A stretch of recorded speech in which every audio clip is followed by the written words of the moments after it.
তুমি কথা না বাড়িয়ে যিনি গেস্ট আছেন তার সঙ্গে আপনাদের পরিচয় করিয়ে দিই। প্রথমে একটু নামটা একটু বলেন আপনার। আমার নাম বেদেনা খাতুন। বেদেনা, বেদেনা বা বেদানা নামে কিন্তু একটা ডালিমকে বোধহয় বেদানা বলা হয় আমাদের ইয়েতে, রাইট? তো আপনি এসেছেন কোথা থেকে? আমি টাঙ্গাইল জেলা ঘাটাইল উপজেলা থেকে আসছেন। আর বয়স কত হতে পারে আনুমানিক? 40-এর কাছাকাছি।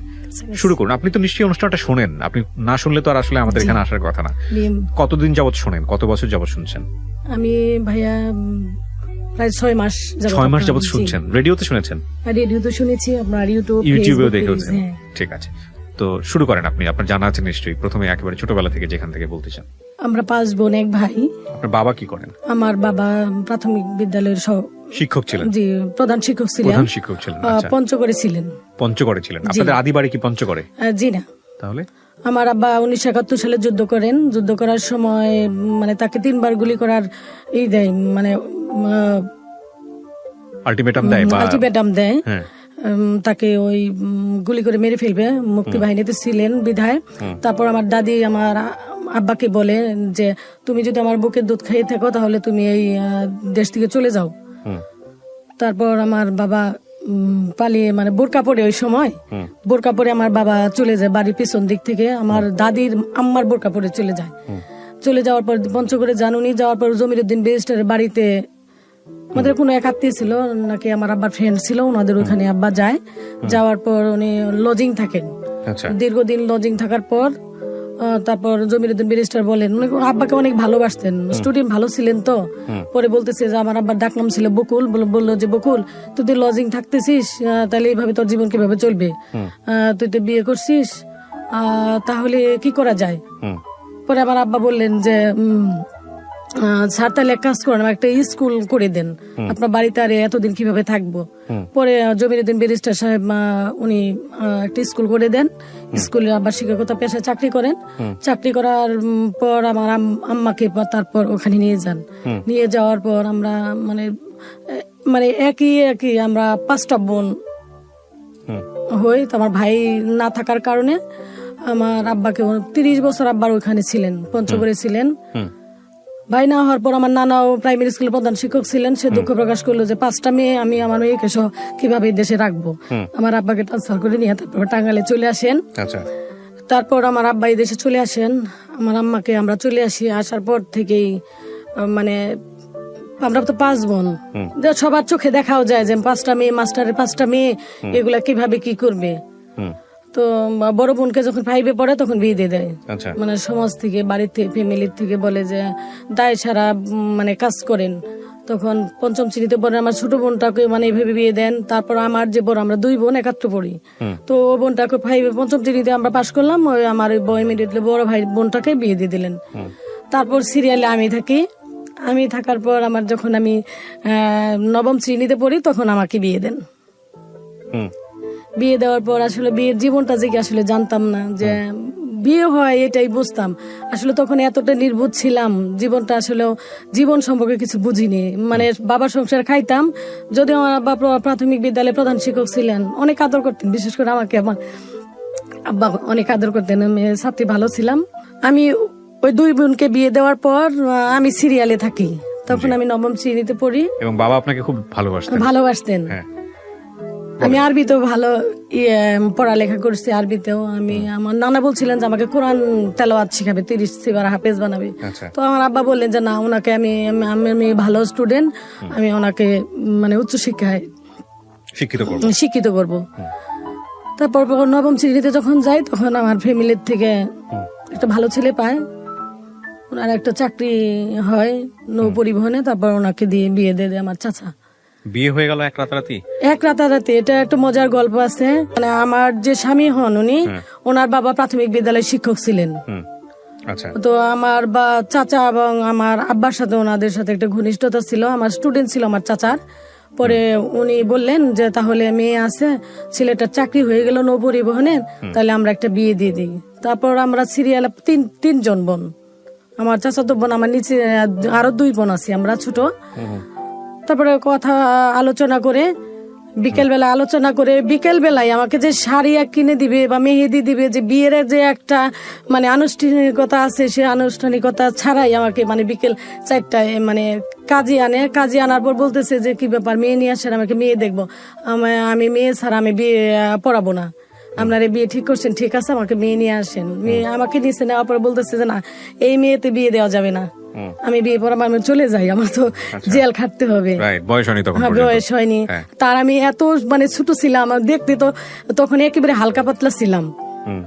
তারপর বলতেছে কাজে চলে যাবে, পরে বলতেছে না আপনি যাবেন না, আমার ফ্যামিলির লোকজন বলতেছে, আমার চাচা বলতেছে যাবেন না, মেয়ের কোনো সমস্যা নেই। কয় না, মেয়ে দেখে আমার অনেক কষ্ট লাগছে, মেয়েকে বিয়ে দেওয়া যাবে না,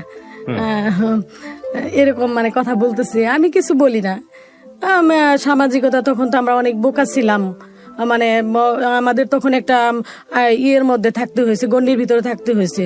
94-93 সালে তখন তো মেয়েরা অনেক বাবা মা ভাই বোন মানে আত্মীয় স্বজন দেখে অনেকটাই তাদের সামাজিকতা রক্ষা করতে চলতে হয়েছে।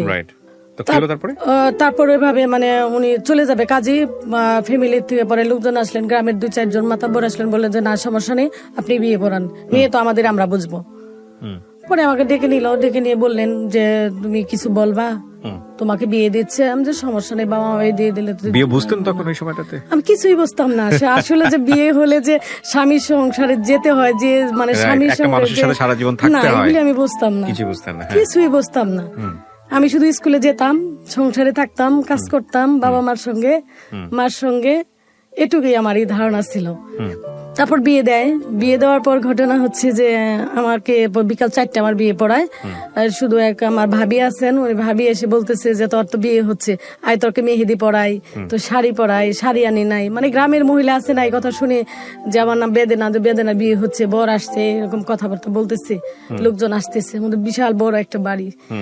তারপরে এসে দেখি তোমার এক ফুবা এসে বলতেছে যে এখানে রুমে আসো, তোমার সাথে কথা আছে। কি কথা বলেন?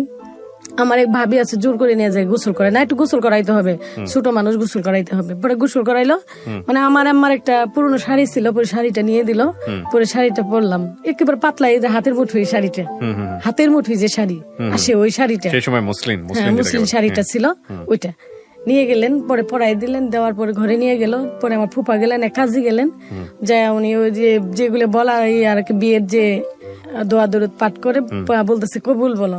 আমার বলতে আর দেরি হয় নাই, আমি মানে বলছি, আমি সাথে সাথে বলে দিছি যে বিয়ে দিচ্ছে, বিয়ে হবে, বাস বললাম। বলার পর তো জীবনের মানে শুরু হলো জীবনের কষ্ট। কি বিয়ে দিল, এক মানে তাৎক্ষণিক বিয়ে, আমার হাজবেন্ড। তারপর তো বিয়ে দেওয়ার পর ওনার সাথে আর আমার ওই দিন আর কথা না, ওনাকে নিয়ে চট্টগ্রাম চলে গেলেন আমার চাচা।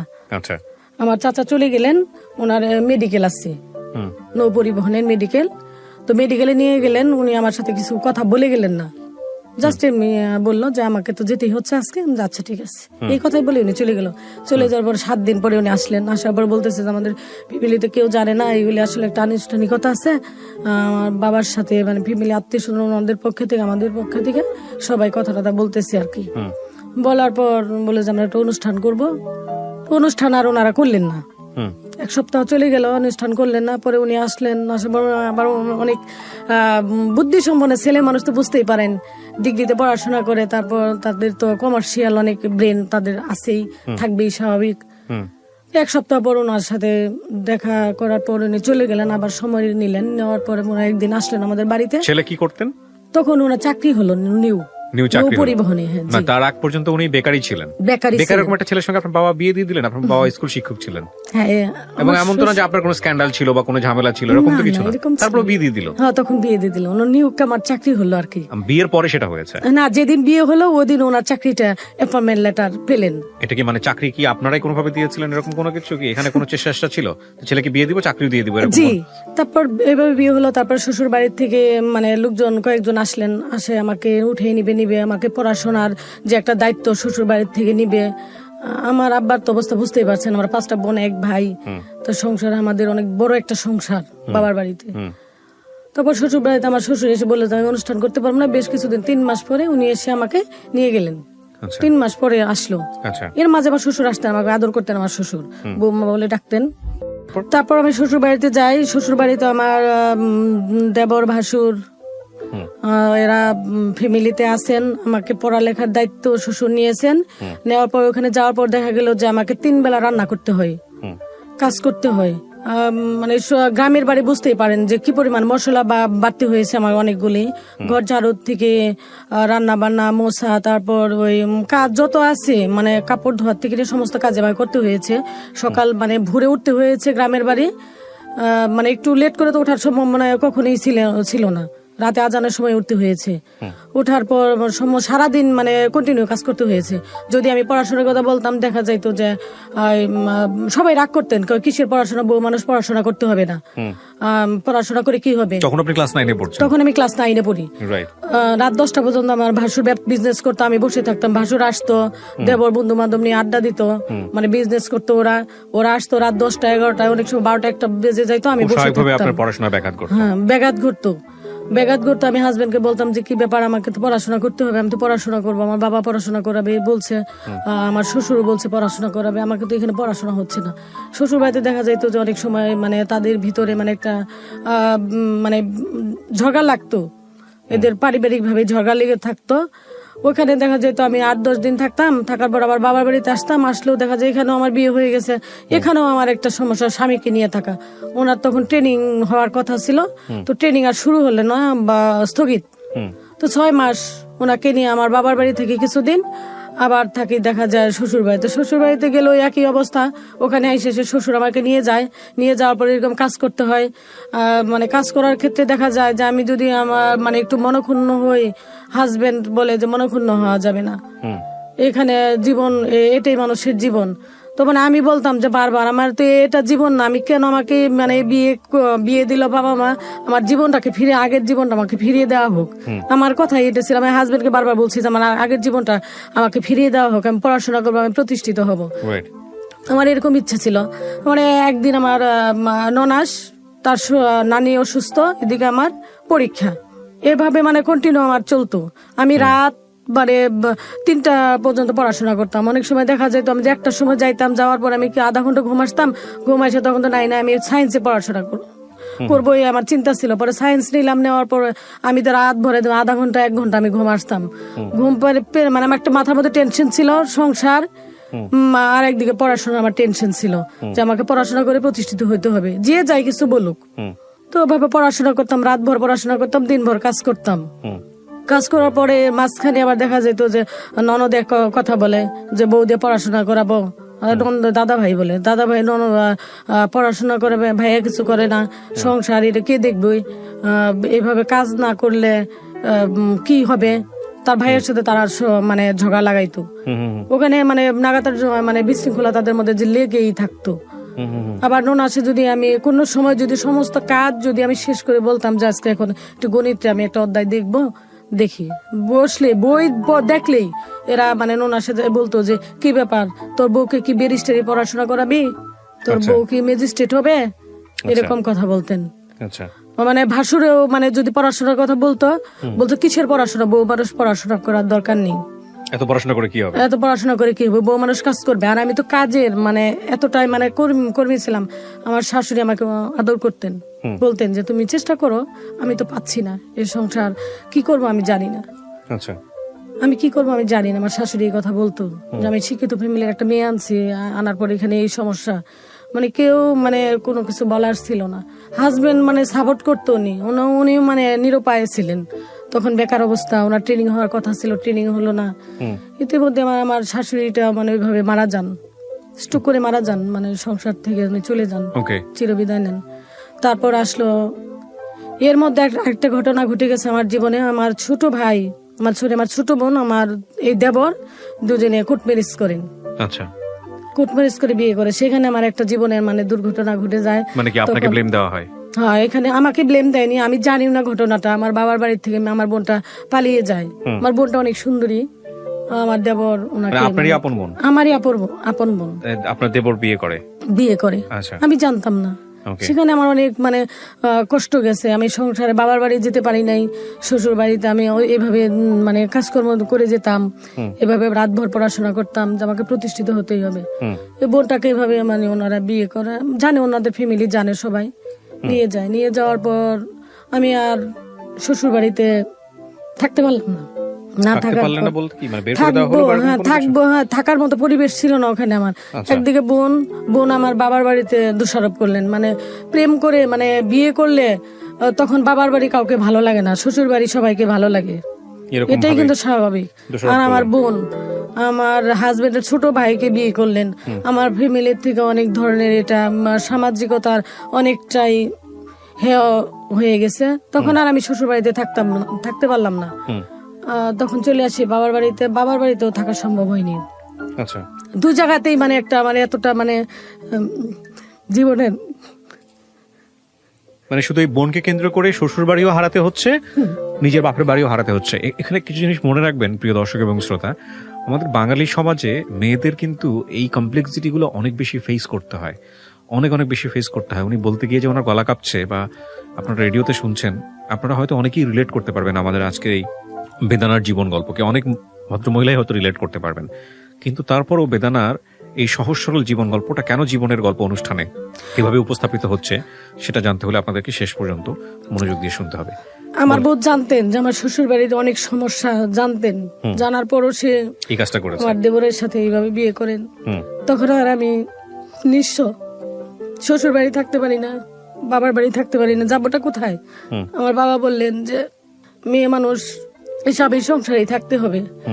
তখন আর কোনো মানে শ্বশুর বাড়িতে থাকতে গেলেও নানান কথা, যেখানে বোন সংসারে গেছে, আর একদিকে দেখা গেল যে আমি ওখানে তারপর এসএসসি পরীক্ষা দিলাম, এতটা কষ্টের পরও আমি পরীক্ষা দিয়ে ফার্স্ট ডিভিশন, তখন 95 সালে আমি ফার্স্ট ডিভিশন পাই। দুইটাতে লেটার আসে। বাহ বাহ, ভেরি গুড। তারপর 95 সালে এসএসসি 95 তে আমার। তখন একটা বিয়ে হয়, সে মেয়েটা আমার দুঃখজনক ব্যাপার হলো, মেয়েটাকে দেখার ওইরকম কেউ ছিল না। আপনার জামাইও কি আপনাকে সাপোর্ট করতো না ওই সময়টাতে? এর মাঝে উনি মানে একটু আমার থাকতো, মানে গ্যাপ থাকতো ওনার, এর কারণে মানে আমার বোনকে যে নিয়ে দেওয়ার পর উনি সব ঘটনাই জানতেন নাকি, মানে ওনার ভাইকে এবং আমার বোনকে মানে প্রতিষ্ঠিত করার জন্য ওনাদের একটা কেমন একটা সাইড ছিল, একটা বাস্তবতা আসলে কঠিন বিষয়। ওনাদের ফ্যামিলিতে মানে আমাদেরকে নিতে পারলে, আমার বোনটাকে নিতে পারলে ওনারা আর একটু এস্টাবলিশ হতে পারতো, এরকম চিন্তা ভাবনা ওনাদের ছিল আর কি। তারপর আমি ওখান থেকে চলে আসলাম। এর মাঝে তো আমার মেয়েটা হয়ে যায়, উনি ট্রেনিং এ চলে যান, 6 মাস ট্রেনিং করেন। ট্রেনিং চলাকালীন সময় আমি কিছুদিন মামার বাড়িতে থাকি। মামার বাড়ি থেকে ট্রেনিং শুরু হয়। ট্রেনিং শুরু হয়, উনি বাবার বাড়ি থেকে কোনো সাপোর্ট পাননি, আমার বাবাই ওনাকে সাপোর্ট দিয়েছেন। আমার এক চাচা অর্থনৈতিকভাবে আমার চাচা সাপোর্ট দেন। তারপর আমি আমার এই যে বোন গেল ওখানে, আমি বাবার বাড়ি যেতে পারছি না, আমার একটা ছোট বেবি, উনি বুকের দুধ পাচ্ছে না, ওনাকে আমার বাইরে দিয়ে খাওয়াইতে হয়। কিছু কিছু আত্মীয় স্বজন ছিল আমাকে সহযোগিতা করে। খুবই মোমেন্টাল আসলে এই বিষয়গুলো লাইফের জন্য, খুব বেশি মোমেন্টাল। তারপর আমি চট্টগ্রাম চলে যাই চাচার বাসায়। মূলত আমার চাচার কোনো মেয়ে নাই, সে ভালো অবস্থান বর্তমানে আছে, তখনও ছিলেন, অফিসার ছিলেন উনি। পরে বললো তুমি চলে আসো। পরে ওখানে যাই, ওখানে 2 বছর ছিলাম। হাজবেন্ডের সাথে তেমন একটা যোগাযোগ ছিল না। ইতিমধ্যে আবার আমার বোনটা আমার দেবরের কাছে থাকার সময় আমি তো চলেই গেলাম চট্টগ্রাম। ওনার একটা বেবি হয়, ছেলে হয়, ওনারা বাড়িতে থাকেন। হাজবেন্ড ওইখান থেকে ট্রেনিং শেষ করে ওখান থেকে আবার বাইরে চলে যায়। মূলত উনি শিপে চাকরিতে জয়েন করেন। যাওয়ার পর বাড়িতে বাবাকে টাকা দেন, সংসারে টাকা দেন। এখানে আমার চাচা ওনাকে অনেক মানে আমাকে রাখবেই না। আমার চাচা বলে তুমি ওনাকে ছেড়ে দাও, মেয়েটা দিয়ে দাও, তোমাকে আমি সুন্দর বিয়ে দিয়ে দিব, তোমার লাইফে কিচ্ছু হয়নি। কিন্তু আপনার জামাইয়ের সঙ্গে কি বিষয়গুলো নিয়ে কখনো কোনো সমস্যা হচ্ছিল না? ওর সঙ্গে কথা কাটাকাটি করা, মনোমালিন্য করা, এরকম কোনো কিছু হচ্ছিল কি? ছিল এই বিষয়টা। আমার বোনকে যে উনি ভাইকে নিয়ে দিল, এগুলা নিয়ে আমি আপনাকে প্রেসার দিত, আপনাকে প্রেসার দিত, আমাকে কিছু বলতে দিত না। আচ্ছা, কিছুই বলতে দিত না ওনারা। ওকে, আপনার জামাইয়ের কাছ থেকে কি আপনি কোনো সাপোর্ট পেয়েছেন না পান নাই? তখন আমি মেন্টালি সাপোর্ট পান নাই? না, মেন্টালিটি আমাকে সাপোর্ট উনি দেননি। শুধু যে পড়াশোনা করতাম তখন আমাকে, যখন ফ্যামিলিতে ছিলাম এই বোনের ঘটনা হওয়ার আগে উনি আমাকে অনেক সাপোর্ট দিতেন। অর্থনৈতিক না দিতে পারলেও একটু রাতে আমি পড়াশোনা করতাম বা দিনে কাজ করতাম, এটা নিয়ে বাড়িতে অনেক মানে উনি বাকবিতন্ড করতেন আর কি। তারপর চট্টগ্রামে ছিলাম 2 বছর থাকার পর আমার মেয়ে বেবিটা বড় মোটামুটি একটু অবস্থানে আসে। এদিকে তো আমার শ্বশুর মানে অসুস্থ হয়ে পড়েন, শাশুড়ি মারা যান। তারপরে আমি আমার বাবার বাড়িতে আসি, আমার মা যায় আমাকে নিয়ে আসে। আসলাম দেশে, টাঙ্গাইলে আসলাম। আসার পর দেখি যে বোনটা ওইখানে থাকে, আমার দেবরও তাকে মানসিক মানে যন্ত্রণা দেয়, যন্ত্রণা করে। হাজবেন্ডের সাথে ওইদিকে আবার আমার তখন একটু ভালো অবস্থানে হয়ে গেছে আর কি, মেয়ে আছে যেহেতু একটা। আর আমি তো ছাড়তেছি না, জানে যে আমাকে ফ্যামিলির থেকে আমার চাচা অনেক আত্মীয় স্বজন আমার মামারা বলছে যে তুমি চলে আসো এখান থেকে, তোমাকে আমরা ভালো বিয়ে দিয়ে দেবো, তোমার প্রতিষ্ঠিত হওয়ার জন্য আমাদের যা লাগে আমরা করব।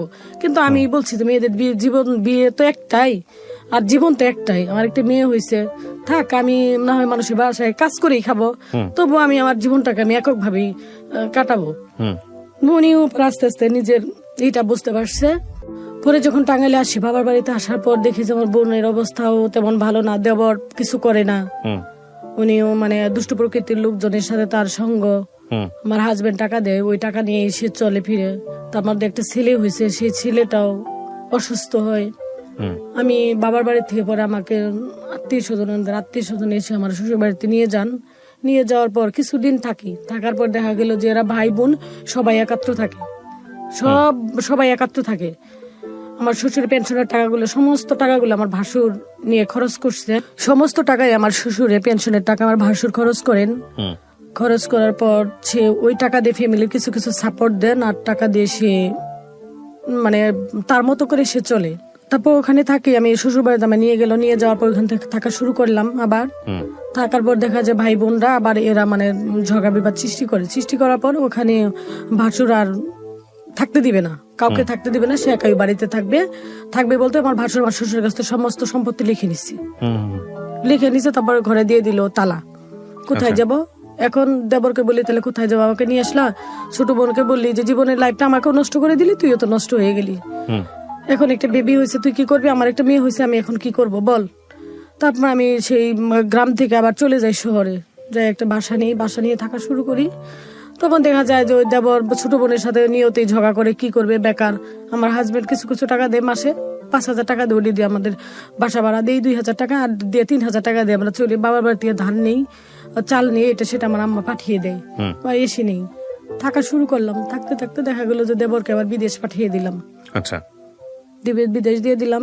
তখন আমি 1.5 লক্ষ টাকা দিয়ে বিদেশ দিলাম। আমার 9 ভরি স্বর্ণ ছিল, আমার হাজবেন্ড দিয়েছিল সিঙ্গাপুর থেকে নিয়ে, সেই স্বর্ণগুলো বিক্রি করে দিলাম। সে দেবর আর আমাকে সে টাকাগুলি দেয়নি। আমি তো সংসার এভাবে ওই চট্টগ্রাম যে গেলাম, ওই চট্টগ্রাম থেকে আবার আসলাম, এসে সংসার শুরু করলাম। সংসার থেকে আবার শুরু হয়ে সন্তান ছেলে, আবার আমার উনি আসলে আবার সংসার শুরু হয়। আমার আবার সংসার শুরু করি। ছেলেটা হওয়ার পর থেকে নিয়ে দেখা যায় যে সামাজিক ভাবে ওনারা মানে সংসার থেকে আবার আত্মীয় স্বজন এসে বারবার ওনারা বিশৃঙ্খলা সৃষ্টি করে। যে আমাকে মানে ওনার অর্থের দিকে একদিকে লোভ করে, আরেকদিকে আমার সন্তান নিয়ে আমি প্রতিষ্ঠিত হচ্ছি, এগুলা নিয়ে ওনারা মানে বারবার আমাকে মানে মানসিক যন্ত্রণা যেটুকু দেওয়ার দরকার, মান সম্মান থেকে নিয়ে সবকিছুতেই আমাকে হেয় করার অনেক চেষ্টা করছে ওনারা। চেষ্টা করার পর আমার মানে ইচ্ছে ছিল যে মানুষ যদি সততা ন্যায় নিষ্ঠার মাঝে যদি মানুষ তার চেষ্টা চালিয়ে যায়, লক্ষ্যকে সামনে রেখে তার উদ্দেশ্য যদি ঠিক থাকে, সে অবশ্যই তার কোনোদিন আল্লাহ কোনো না কোনো সময় আল্লাহ পাক তাকে সফলতা আনবেই। রাইট। তো আপনি শেষ পর্যন্ত কি করলেন? আমি এসএসসি পাস তো করেই তো এই মানে সংসার জীবন শুরু করার পর তো 2004 থেকে নিয়ে 2004 সালে আমার এর মধ্যে তো অনেক কষ্টগুলাই গেছে, এগুলো আবার এত নাই বলবো না। 2004 সালে আমার আবার হাজবেন্ডকে বললাম যে দেখো এইভাবে জীবন চলে না, তুমি যে টাকা পয়সা দাও এগুলো তো আমার হচ্ছে না। আমি এখন দেবরকে টাকা দিলাম, সে টাকাগুলো মেরে দিচ্ছে না। ছোট বোনটাও আমার সংসারে থাকতে পারবে কিনা আমি জানি না, কি করবো। ছেলেটার পিছনে মানে আমাদের 7-8 লক্ষ টাকা খরচ হয়েছে, সেও দিচ্ছে না। আমার ছেলের বোনটাকে তখন ও আমার সাথে যোগাযোগ করে আমার আম্মার কাছে ছেলেটা আমার কাছে রেখে ও সৌদি আরব চলে যায়। অনেক টাকা ঋণ হয়, কি করবে, এই ঋণের দায় কে নিবে? পরে ও রাগ করে চলে গেল যে হাজবেন্ড টাকা পয়সা দিচ্ছে না, আমি বাইরে চলে যাবো। পরে ও চলে গেল। আমি পরে কি করব, যে এই যে একটা সংসারে মানে একটা অশান্তি, বোনের অশান্তি, আমার নিজের অশান্তি। পরে নিজে নিজে চিন্তা করলাম যে না, এইভাবে তো জীবন চলবে না। ইন্টারমিডিয়েটে ভর্তি করাই দিল, আব্বা ভর্তি দিল না, দিবে না, পড়াশোনা দরকার নেই, সংসার করতে হবে। আমি 2004 সালে আমার চিন্তা হলো যে না, একটা কিছু করি। হাজবেন্ডে 5-7 হাজার টাকা দেয়, এই টাকা দিয়ে তো আমার জীবন চলবে না। 2টা বেবি, ছেলে হয়। তারপর আমার বাবার বাড়ি থাকা, আবারও বাবার বাড়িতে থাকা শুরুই করছি। চলে আসছি আবার ওই শহর থেকে। ছেলেটা নিয়ে কি করব, মেয়েটা নিয়ে কি করব, তো আবার চেষ্টা করি পড়াশোনা। পরে আবার কলেজে ভর্তি হলাম। ভর্তি হয়ে আবার প্রাইমারিতে সার্কুলার হয়ে পরীক্ষা দিলাম। তো রাত দিন সংসার করি, কাজ তো করতেই হয়, ওরকম রেগুলারই কাজ করতে হয়, বাবার বাড়িতেও কাজ করি। পরীক্ষা দিলাম, তারপর প্রাইমারিতে পরীক্ষা দিয়ে আমি এসএসসি পাশের পরে পরীক্ষা দেন নাকি এসএসসি পাশের পরে? হ্যাঁ, পরে তখন তো 2005 এসএসসি পরীক্ষাতেই ওই প্রাইমারি স্কুল টিচার, হ্যাঁ, করা যেত আর কি। পরীক্ষা দিয়ে আমি 2004 টিকি। টেকার পর মানে আমার কোনো লবিং ছিল না, কার সাথে কি বলবো বলতে পারি না। পরীক্ষা দিলাম, ভাইবাতে আমাকে করে দিল, ক্যান্সেল করে দিল। আবার 2005 আমার আবার পরীক্ষা, আবার সুযোগ পেলাম, তখন আমি পরীক্ষা দিলাম। পরীক্ষা দিয়ে তারপর আমি টিকি আসছে, আমার রেজাল্ট হয়েছে যে আমি আবারও টিকেছি। আচ্ছা, টিকার পর তখন আমার চিন্তা হলো যে আমি এই বছর আমি থেমে থাকবো না। কারণ হচ্ছে যে আমি যদি থেমে থাকি তাহলে আমার চাকরিটা এই বছর হবে না। আমি আবার যখন এই পরীক্ষাটা দিব তখন আমার হাজবেন্ড দিতে দিবে না। আমি এই অ্যাপ্লিকেশনটা রেখে দিছিলাম এখানে, আবার এই অ্যাপ্লিকেশনটা রেখে দিছি দিয়ে আমি আবার চট্টগ্রামে গেছি আমার চাচার বাসায়। হাজবেন্ড কি করলেন, উনি বললেন যে তোমাকে পরীক্ষা দিতে হবে না, চাকরি করতে হবে না, তোমাকে 5,000 টাকা প্রতি মাসে দিব, তোমার আবার চাকরি করতে হবে কেন? আমি বলছি এগুলি কোনো কিছু বলার দরকার নাই, তোমার অনেক হয়েছে, আমার নিজের মতো আমাকে দাঁড়াইতে হবে। এটা যদি আমি না করি তাহলে আমার জীবন কখনই আমি টিকে থাকতে পারবো না, আমার জীবন ছন্ন বিচ্ছিন্ন হয়ে যাবে। আগে তো বুঝি নাই, এখন একটু হলেও বুঝি। তো আমি অ্যাপ্লিকেশনটা রেখে চলে গেছি ওয়ার্ডরোবের উপর। আমার মামাকে বলছি যে মামা তুমি করো তো, অ্যাপ্লিকেশনটা রেখে আসছি, তুমি নিয়ে যা জমা দিয়ে দিও পোস্ট অফিসে। তখন আমার হাজবেন্ড তখন 7 টাকা মিনিট কথা হইতো, বুঝছেন। মামাকে ঋণ দিছে, ওনার মোবাইলে 7টা টাকা ছিল, আমি বললি আমি 1.5 টাকা খরচ করছি। 1.5 টাকা খরচ করার পরে উনি আমার বাসায়, আমার চাচার বাসায়, উনি আমাকে মানে রাগ করলো। রাগ করার পরে উনি আমাকে একটা থাপ্পড়ি দিলেন। আমার হাজবেন্ড আমাকে থাপ্পড়ি দিলেন। আমার মোবাইল কেন ধরছো তুমি? তোমাকে কে ঋণ দিতে বলছে? তুমি কেন ঋণ দিলা? তোমাকে কে চাকরি দিবে? চাকরি কি এটা হাতের মোয়া? এরকম কথা শুরু করলো। পরে কিছু গ্লাস ছিল কাচের, সেই গ্লাস গুলা ভেঙে ফেললো। পরে আমার চাচি তো অবাক হয়ে গেল। চাচিকে আমি আম্মা বলে ডাকি। পরে আম্মা আসলো, আসার পরে বললো যে এটা কাজটা তো ভালো হয়নি, জামাই মানুষ কি বলবো। পরে দিছে, জমা দিয়েছে মামা। দেওয়ার পর তো পরীক্ষা দিলাম, পাশ করলাম। উনি তখন চাকরিতে ছিলেন। আমার অ্যাপয়েন্টমেন্ট লেটার আসলো, ওই যে পরীক্ষা দিলাম ভাইবাতে। তারপর তখন তো ভাইবাতে যখন আমি যাই, আমি তো রেগুলার আসলে এসেছি পাস, আমাকে কি প্রশ্ন করবো, ভাইবা বোর্ডে কে আছে, কে থাকবে, এই নিয়ে আমার মাথায় টেনশন জন্মগ্রহণ করলো। তো আমার আব্বা ছিলেন প্রাইমারি প্রধান শিক্ষক, বললেন যে তাহলে এক কাজ করো মা, তোমাকে আমার ইচ্ছে ছিল অনেক কিছু করা, তোমাকে ডাক্তার বানানোর, কিন্তু আমার ভাগ্যে তো হবে না, আমি সেটা নিজের পায়ে নিজেই কোরাল দিয়েছি। তাহলে এক কাজ করো আম্মু, তোমাকে তো তুমি রেজাল্ট ভালোই হয়েছে, তো ডিপি অফিসে যাই, স্যারকে বলি। আব্বা আমাকে নিয়ে গেল, বললেন যে স্যার দেখেনি যে আমার মেয়েটা, আমি তো সে ভুল করে মেয়েটাকে ছোট সময় বিয়ে দিয়ে দিছি, মেয়েটা তো পরীক্ষা দিছে, পাশ করছে, স্যার আমার তো মেয়ে এমনি তো আমার দিকে তাকায়, আমার মেয়েটাকে চাকরি দিতে হবে, আমার একটা কোঠা আছে, সে কোঠাতে দিতে হবে। স্যার বললো আচ্ছা ঠিক আছে, সমস্যা নেই। তারপর আসলাম, আসার পর যে প্রতিনিয়ত পরীক্ষা হচ্ছে, ভাইবা পরীক্ষাতে আমি প্রতিদিন সেই ঘাটাল থেকে ছেলে মেয়ে রেখে, পিছিয়ে একটা মেয়ে ছিল আমার, কাজের মেয়ে ছিল, ওর কাছে রেখে আমি প্রতিদিন আব্বার কাছে রেখে আমি টাঙ্গাইলে চলে আসি। ভাইবা বোর্ডে কাকে কি প্রশ্ন করে আমি দরজায় দাঁড়াই থাকি, বলি একজন লোক বের হলে বলি জাপা এরকম খাতা রাখি, রেখে বলি জাপা কি প্রশ্ন করলো, কি বললো, কি প্রশ্ন করলো, 2-1টা বলেন। এইভাবে আমি 15 দিন আসছি। এসে ওইগুলো নিয়ে যায়, রাতে আমি যাই ওইগুলো আমি স্টাডি করতাম। করার পর আমার ভাইবার যেদিন পরীক্ষা হলো, সে পরীক্ষা দিলাম, ইনশাল্লাহ আমি ভালো, আমার যে কয়েকটা প্রশ্ন করেছেন আমি সবটি প্রশ্নের উত্তর দিলাম।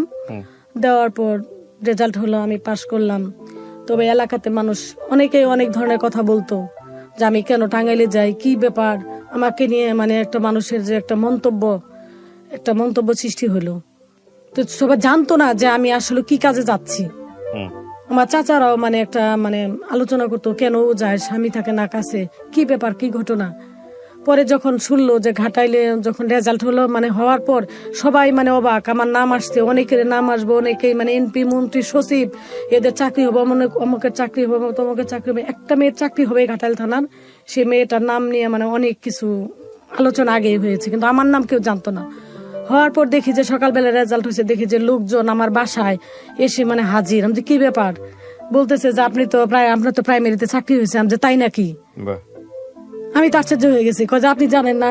আমি বলছি না, আমি জানি না। তো এটা মানে সরকারি স্কুলে, হ্যাঁ, সরকারি প্রাথমিক বিদ্যালয়ে চাকরি হয়। তারপর কত সালে আপনার চাকরিটা হয়? 2006 হয়। 2006, হ্যাঁ। তারপর এভাবে চাকরি হয়, চাকরিতে শুরু করার পর তো এই সংসার জীবন এভাবে চলে আসছি। তারপর মেয়েটা আস্তে আস্তে, ওর আব্বু তো কাছেই থাকে না। আপনার জামাই এটা নিয়ে কোনো সমস্যা করলো না, চাকরি হওয়ার পরে যেন চাকরি করতে পারবা না এরকম কোনো কিছু? না, তখন তো শুনে অনেক খুশি। হ্যাঁ, তখন সে সাপোর্ট করলো। আপনি কি পরে পড়াশোনা করেছেন এসএসসির পরে?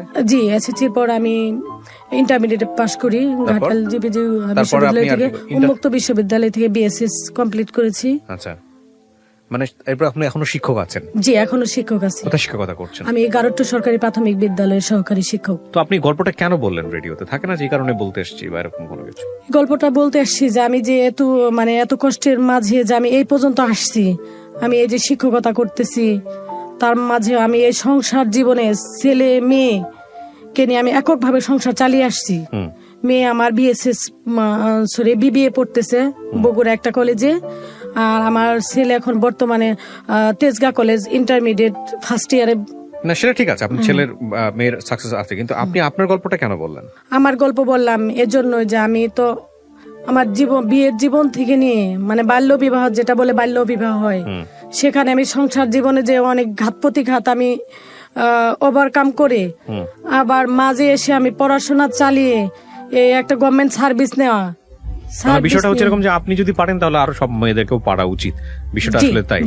এবং সেখানে আমি একটু যোগ করি প্রিয় দর্শক এবং শ্রোতা, সেটা হলো যে যেই বেদানার গল্প আমরা আজকে এখানে তুলে ধরলাম খুব স্বল্প সময়ের মধ্যে, স্টোরিটা খুব ছোট, হয়তো ইলাবোরেটলি আরো বড় করা যেতে পারতো। যে মানুষগুলোকে নিয়ে উনি বলেছেন সেগুলোর পরিচয়, আইডেন্টিটি আমরা এখানে তুলে ধরিনি, সেগুলো কম বেশি আমাদের প্রত্যেকের জীবনেই আছে। আমাদের সেটা বড় কথা নয়, বড় কথাটা হচ্ছে যে এই ধরনের অবস্টাকল, এই ধরনের বাধা কিন্তু আমরা প্রত্যেকেই আমাদের জীবনে ফেস করি, প্রত্যেকেই করি কম বেশি। কিন্তু বাধা নিয়ে বিশেষ করে আমাদের নারীদের সামাজিকতার জায়গাটাতে একটা মেয়ের বিয়ে হয়ে যাওয়ার পরে আমরা যেটা দেখি যে অনেকে বিশ্ববিদ্যালয় থেকে পড়াশোনা করার পরে বিয়ে করার পরে আর কিছুই করে না, যে ঠিক আছে পড়ছো ভালো কথা, ওই বিয়েটাই এখন জীবন, বিয়েটার পরে সংসার করে যাও। কিন্তু স্বকীয়তার জায়গাটাতে তো একটা মানুষকে বিলং করতে হবে। আপনি ধর্মীয়ভাবে যদি চিন্তা করেন বা বৈজ্ঞানিক, মানবিক বা যে অঙ্গনেই আপনি চিন্তা করেন না কেন, যে একটা মানুষের সারা জীবন ধরেই শুধুমাত্র দেবার না, নিজেরও কিছু পাওয়ার থাকে, এবং সেই জায়গাটি থেকে স্বাধীনভাবে ডিসিশন নেয়ার যে ক্ষমতাটা, সেটা একটা মানুষ তখনই অর্জন করতে পারে যখন তার স্বাধীন ইনকামের ব্যবস্থাটা হবে। আজকে আমি যে উদাহরণটা আপনাদের সামনে এখানে এনেছি, উনি একেবারেই প্রত্যন্ত অঞ্চলের একজন মানুষ। ক্লাস 9-এ পড়ার সময় ওনার বাল্যবিবাহ হয়ে গেল, তারপরে উনি প্রাইমারি স্কুলের টিচার হলেন, আজকে উনি অনার্স পাস করলেন, তারপরে উনি এখন একটা সমহিমায় প্রতিষ্ঠিত।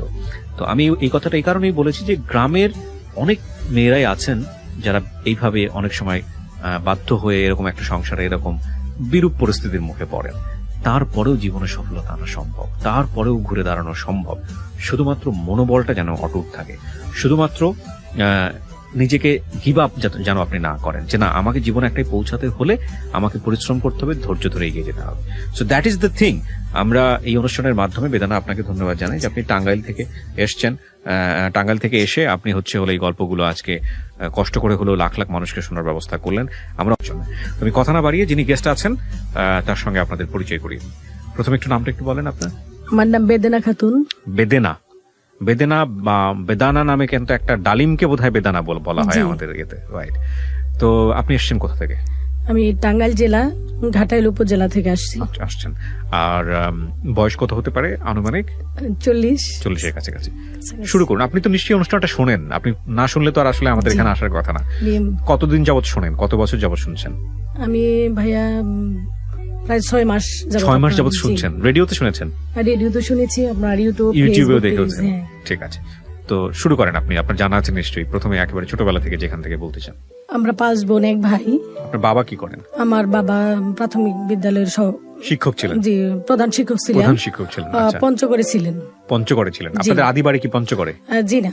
তাহলে আমার আব্বা 1971 সালে যুদ্ধ করেন। যুদ্ধ করার সময় মানে তাকে 3 বার গুলি করার দেয়, মানে আলটিমেটাম দেয়।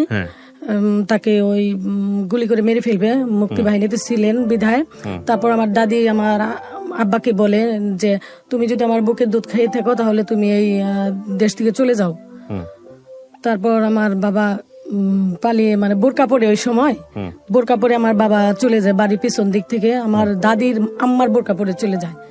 চলে যাওয়ার পর পঞ্চগড়ে জানুনি, যাওয়ার পর জমিরুদ্দিন ব্যারিস্টারের বাড়িতে আমাদের কোনো এক আত্মীয় ছিল নাকি আমার আব্বার ফ্রেন্ড ছিল, ওনাদের ওখানে আব্বা যায়।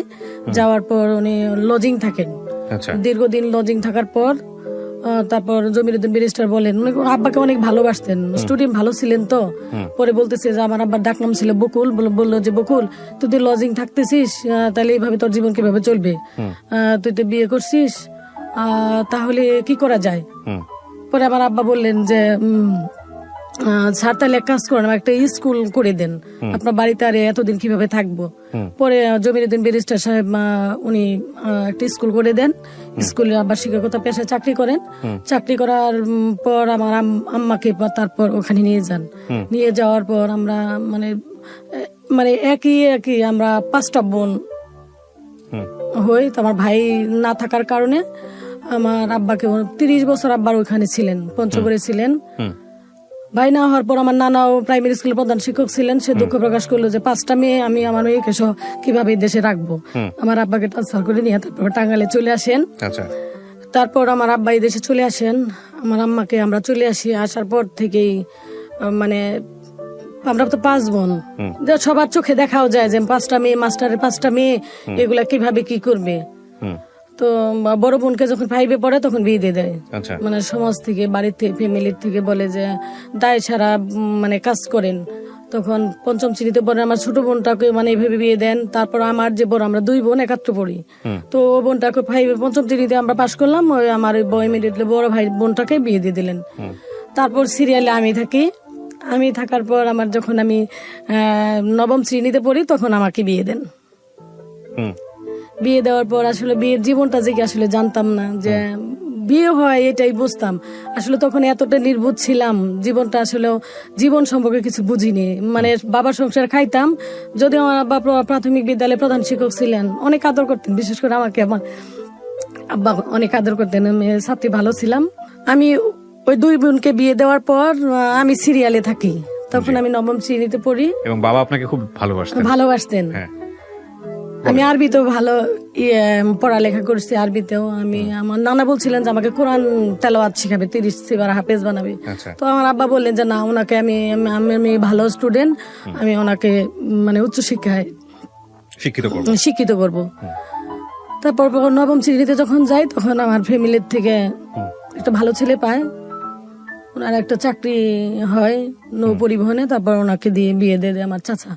বিয়ে হয়ে গেল এক রাতারাতি। এটা একটা মজার গল্প আছে। মানে আমার যে স্বামী হন উনি, ওনার বাবা প্রাথমিক বিদ্যালয়ের শিক্ষক ছিলেন।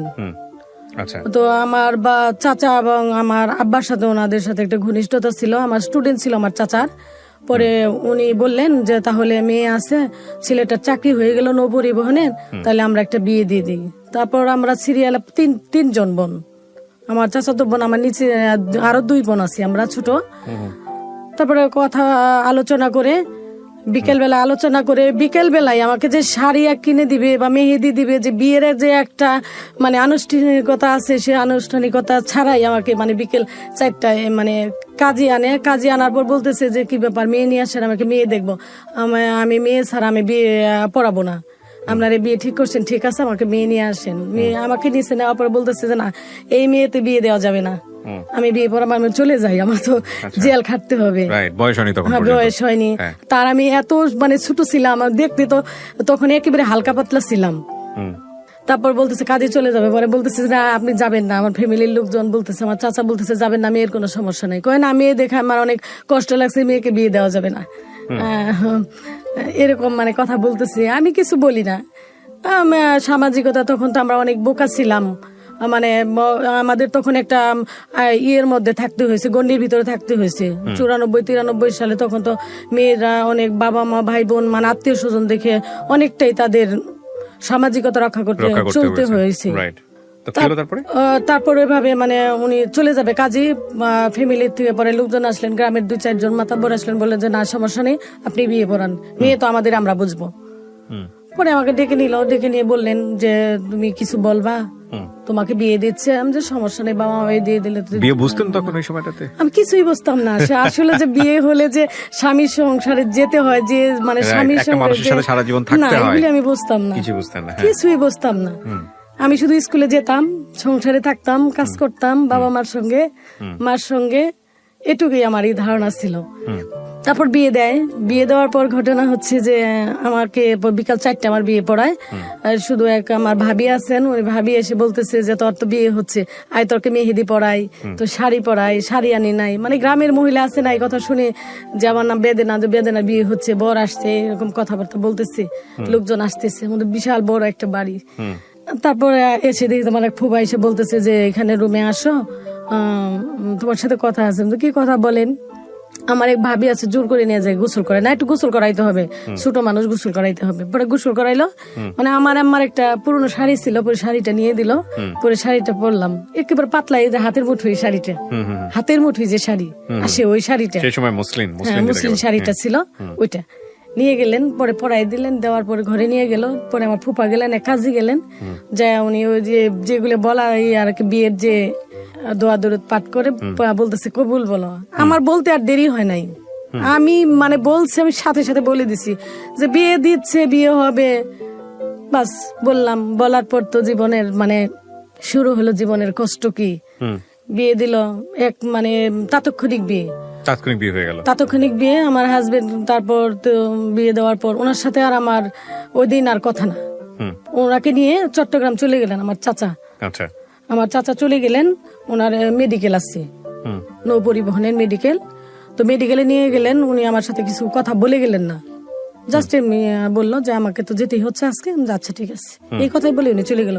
চলে যাওয়ার পর 7 দিন পরে উনি আসলেন, আসার পর বলতেছে যে আমাদের ফ্যামিলিতে কেউ জানে না, এগুলি আসলে একটা আনুষ্ঠানিকতা আছে, আমার বাবার সাথে মানে ফ্যামিলি আত্মীয় স্বজন ওনাদের পক্ষ থেকে আমাদের পক্ষ থেকে সবাই কথা বলতেছে আর কি।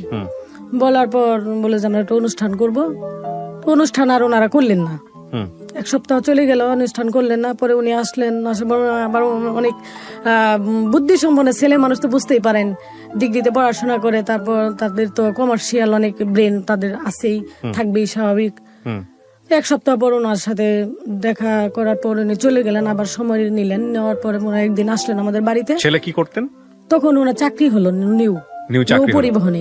তার আগ পর্যন্ত উনি বেকারই ছিলেন। বেকার এরকম একটা ছেলের সঙ্গে আপনার বাবা বিয়ে দিয়ে দিলেন? আপনার বাবা স্কুল শিক্ষক ছিলেন, এবং এমন তো না যে আপনার কোনো স্ক্যান্ডাল ছিল বা কোনো ঝামেলা ছিল, এরকম তো কিছু না, তারপর বিয়ে দিয়ে দিল? হ্যাঁ, তখন বিয়ে দিয়ে দিল। ওনার নিউ আমার চাকরি হলো আর কি। বিয়ের পরে সেটা হয়েছে না, যেদিন বিয়ে হলো ওই দিন ওনার চাকরিটা অ্যাপয়েন্টমেন্ট লেটার পেলেন। এটা কি মানে চাকরি কি আপনারাই কোনোভাবে দিয়েছিলেন, এরকম কোনো কিছু কি এখানে কোনো চেষ্টা ছিল ছেলেকে বিয়ে দিব, চাকরি দিয়ে দিব? জি, তারপর এভাবে বিয়ে হলো। তারপর শ্বশুর বাড়ির থেকে মানে লোকজন কয়েকজন আসলেন, আসে আমাকে উঠে নিবে, আমাকে পড়াশোনার যে একটা দায়িত্ব শ্বশুর বাড়ির থেকে নিবে।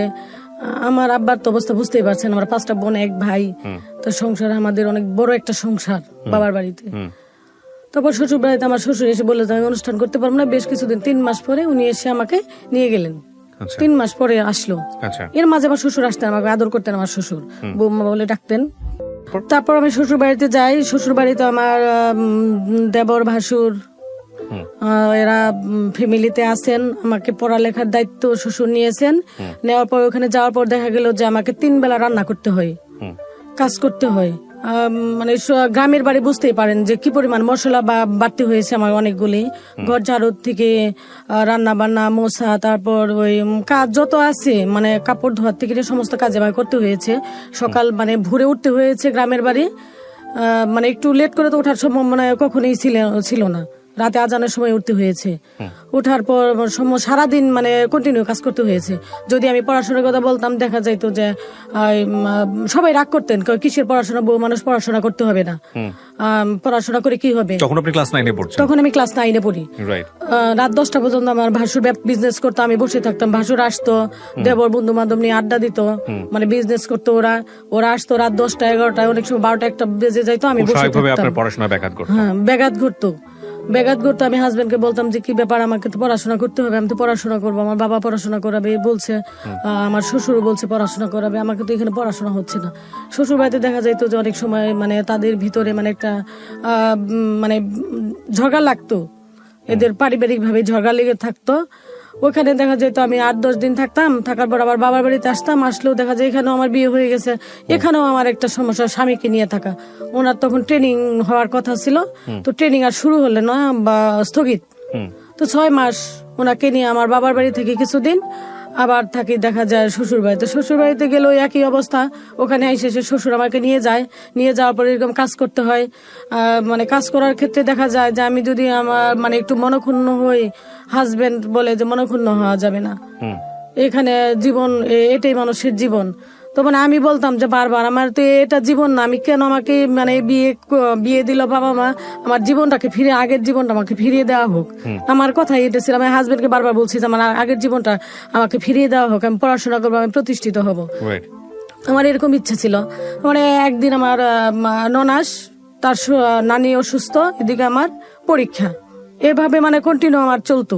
আমি রাত মানে 3টা পর্যন্ত পড়াশোনা করতাম। অনেক সময় দেখা যেত আমি যে 1টার সময় যাইতাম, যাওয়ার পর আমি কি আধা ঘন্টা ঘুম আসতাম, ঘুম আসে তখন তো নাই আমি সায়েন্সে পড়াশোনা করবো, আমার চিন্তা ছিল। পরে সায়েন্স নিলাম, নেওয়ার পর আমি তো রাত ভরে আধা ঘন্টা 1 ঘন্টা আমি ঘুম আসতাম।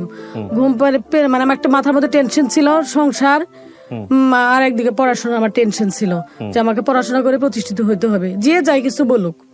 তো ওভাবে পড়াশোনা করতাম, রাত ভর পড়াশোনা করতাম, দিনভর কাজ করতাম। কাজ করার পরে মাঝখানে আবার দেখা যেত যে ননদ এক কথা বলে যে বউ দিয়ে পড়াশোনা করাবো, দাদা ভাই বলে, দাদা ভাই পড়াশোনা করে, ভাইয়া কিছু করে না, সংসার এটা কে দেখবে, এইভাবে কাজ না করলে কি হবে। তার ভাইয়ের সাথে তারা মানে ঝগড়া লাগাইতো, ওখানে মানে নাগাতার মানে বিশৃঙ্খলা তাদের মধ্যে যে লেগেই থাকতো। আবার ননাসে যদি আমি কোনো সময় যদি সমস্ত কাজ যদি আমি শেষ করে বলতাম যে আজকে এখন একটু গণিতে আমি একটা অধ্যায় দেখবো, দেখি বসলে বই দেখলেই এরা মানে ননাসে বলতো যে কি ব্যাপার, তোর বউকে কি ব্যারিস্টারি পড়াশোনা করাবি, তোর বউ কি ম্যাজিস্ট্রেট হবে, এরকম কথা বলতেন।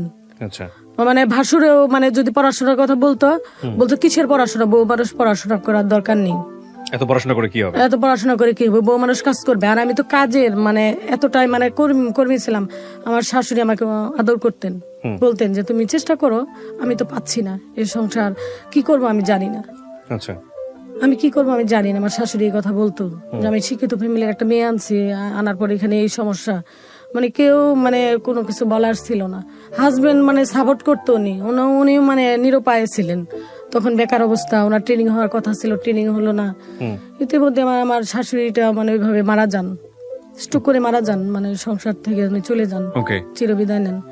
তারপর আসলো এর মধ্যে একটা ঘটনা ঘটে গেছে আমার জীবনে। আমার ছোট ভাই, আমার ছোট বোন, আমার এই দেবর দুজনে কোর্ট ম্যারেজ করেন।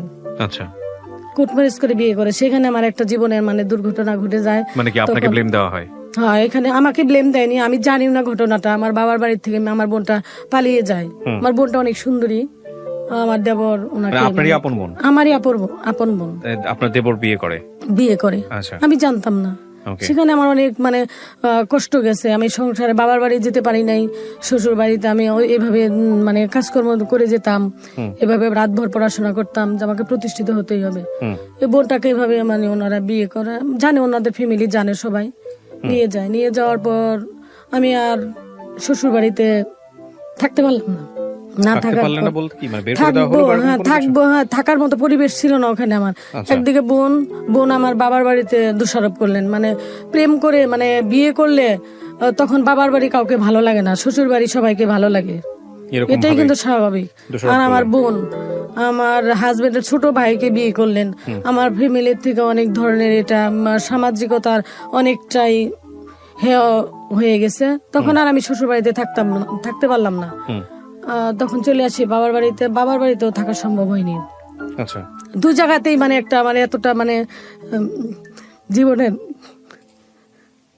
মানে শুধু এই বোনকে কেন্দ্র করে শ্বশুর বাড়িও হারাতে হচ্ছে, নিজের বাপের বাড়িও হারাতে হচ্ছে। এখানে কিছু জিনিস মনে রাখবেন প্রিয় দর্শক এবং শ্রোতা, আমাদের বাঙালি সমাজে মেয়েদের কিন্তু এই কমপ্লেক্সিটি গুলো অনেক বেশি ফেস করতে হয়, অনেক বেশি ফেস করতে হয়। উনি বলতে গিয়ে যে ওনার গলা কাঁপছে, বা আপনারা রেডিওতে শুনছেন, আপনারা হয়তো অনেকেই রিলেট করতে পারবেন আমাদের আজকের এই বেদানার জীবন গল্পকে। অনেক ভদ্রমহিলাই হয়তো রিলেট করতে পারবেন, কিন্তু তারপরও বেদানার এই সহজ সরল জীবন গল্পটা কেন জীবনের গল্প অনুষ্ঠানে কিভাবে উপস্থাপিত হচ্ছে সেটা জানতে হলে আপনাদেরকে শেষ পর্যন্ত মনোযোগ দিয়ে শুনতে হবে। আমার বোধ জানতেন যে আমার শ্বশুর বাড়ির অনেক সমস্যা জানতেন, জানার পরও সে এই কাজটা করেছে, আমার দেবরের সাথে এইভাবে বিয়ে করেন। তখন আর আমি নিঃস্ব, শ্বশুর বাড়ি থাকতে পারি না, বাবার বাড়ি থাকতে পারি না, যাবোটা কোথায়? আমার বাবা বললেন যে মেয়ে মানুষ এসব এই সংসারেই থাকতে হবে। তখন আর কোনো মানে শ্বশুর বাড়িতে থাকতে গেলেও নানান কথা, যেখানে বোন সংসারে গেছে, আর একদিকে দেখা গেল যে আমি ওখানে তারপর এসএসসি পরীক্ষা দিলাম, এতটা কষ্টের পরও আমি পরীক্ষা দিয়ে ফার্স্ট ডিভিশন, তখন 95 সালে আমি ফার্স্ট ডিভিশন পাই। দুইটাতে লেটার আসে। বাহ বাহ, ভেরি গুড। তারপর 95 সালে এসএসসি 95 আমার। তখন একটা বিয়ে হয়, সে মেয়েটা আমার দুঃখজনক ব্যাপার হলো মেয়েটাকে দেখার ওইরকম কেউ ছিল না। আপনার জামাইও কি আপনাকে সাপোর্ট করতো না ওই সময়টাতে?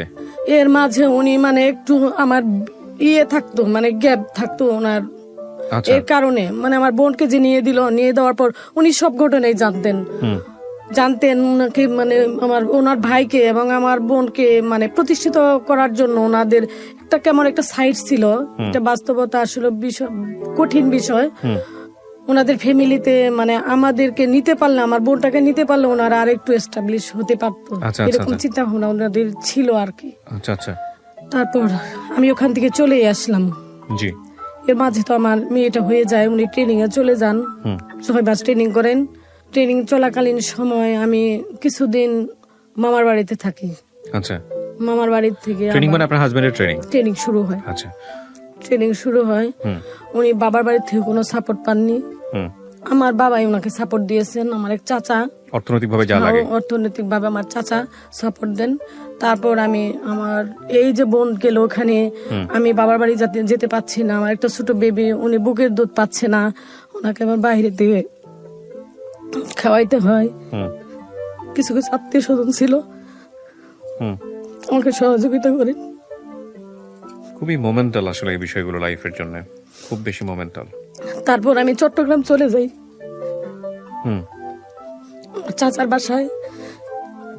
মূলত আমার চাচার কোনো মেয়ে নাই, সে ভালো অবস্থান বর্তমানে আছে, তখনও ছিলেন, অফিসার ছিলেন উনি। পরে বললো তুমি চলে আসো। পরে আমি ওখানে যাই, ওখানে 2 বছর ছিলাম। হাজবেন্ডের সাথে তেমন একটা যোগাযোগ ছিল না।